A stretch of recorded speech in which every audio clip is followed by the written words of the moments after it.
અને એ સમયે આ રાસ એટલે મહારાસ સ્વરૂપવાળા વૈષ્ણવ. આ કોઈ પુરુષે રચાવેલો રાસ નથી, આ સ્વયં પૂર્ણ પુરુષોત્તમે રચાવેલો મહારાસ છે.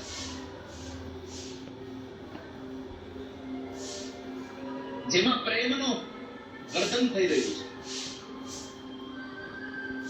ભગવાનનો અનુભવ થઈ રહ્યો છે.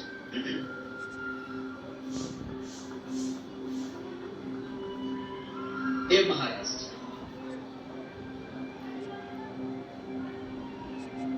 અને કહેતા આનંદ થાય કે જે ગોપીઓ સાથે ભગવાન રાસ રમ્યા, એ અધૂરો રાસ હતો. એ અધૂરા રાસને પૂરો કરવા ઠાકોરજી વળી પાછો કચ્છમાં આવ્યો, વ્રજવાણીમાં.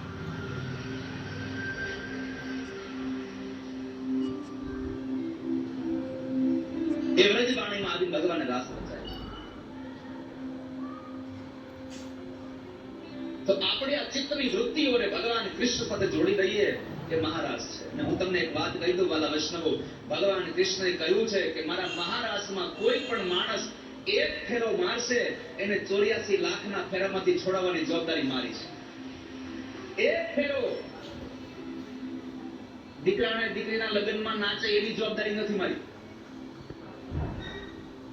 કૃષ્ણએ કહ્યું દીકરાને દીકરીના લગ્નમાં નાચે એની જવાબદારી મારી નથી, પણ મારી કથામાં અથવા તો મારા મહારાસમાં આવીને એક ફેરો લગાવે તો 84 ફેરામાંથી છોડી દેશે નાચકતામાં.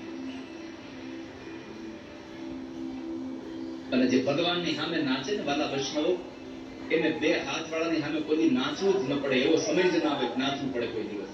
જે ભગવાનની સામે નાચે